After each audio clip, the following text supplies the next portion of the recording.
Hi friends, நம்ம இப்போ இங்கே பார்த்துட்ருக்குற இந்த வீடியோ வந்து இது வந்து காஃபி பிளான்ட்டு. இந்த காஃபி பிளான்ட்டுக்கு பொட்டானிக்கல் நேம் காஃபியா அரபிக்கா.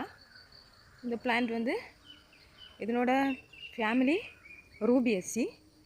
இந்த பிளான்ட் சாயில் எரோஷனை கம்மி பண்ணுது, அதாவது மண் அரிப்பை கம்மி பண்ணுறதுனால இந்த பிளான்ட் வந்து உயர்வான இடத்துல இந்த ஒரு சைடு முழுவதும் நாங்கள் இதை கல்டிவேட் பண்ணியிருக்கிறோம்.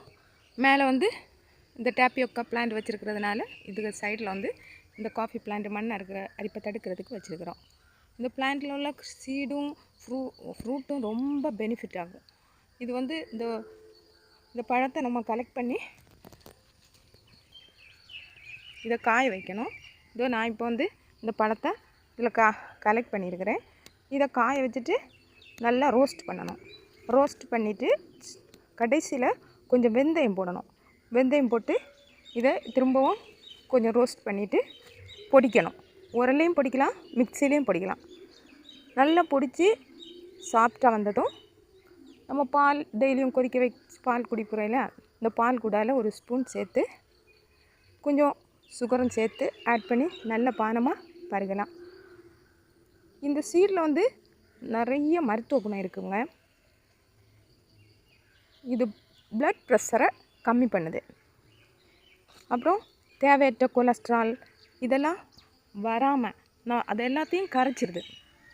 அப்புறமா இந்த சீடு வந்து இன்னும் நிறைய யூஸ்ஃபுல்லாக இருக்குது. இது நமக்கு நல்ல உணர்ச்சியை தூண்டக்கூடிய ஒன்றாட்டு இருக்குது. அப்புறமா இது கேன்சர் வராமல் இந்த சீடு பாதுகாக்குது. கேன்சர் நோயிலிருந்து, புற்றுநோயிலிருந்து பாதுகாக்கிறதுக்கும் இந்த சீடு உபயோகப்படுது. இந்த பிளான்ட் ரொம்ப ஸ்ட்ராங் ஆனது. நிறைய ஒரு 15 வருஷம் இப்படி வளர்ந்துச்சுன்னா இந்த பிளான்ட்டுக்கு ஸ்டெம் வந்து நல்ல ஸ்ட்ராங்காக இருக்கும். இது வாக்கிங் ஸ்டிக்கு, அப்புறமா நான் ஸ்டிக்கு இதெல்லாம் எடுக்கிறதுக்கு இதோட ஸ்டெம் யூஸ் ஆகுது. அப்புறம் இதோட ரூட்டோடு சேர்த்து நம்ம எடுத்தோன்னா அது வந்து ஒரு ஸ்டூல் போல் இருக்கும். அதை அப்படியே கட் பண்ணி பாலிஷ் பண்ணி நம்ம டீ பாயாகவும் உபயோகப்படுத்தலாம். அவ்வளவு பெனிஃபிட் உள்ள இந்த காஃபி பிளான்ட்டை நீங்களும் பயிரிட்டு பயனடைங்க. தேங்க்யூ.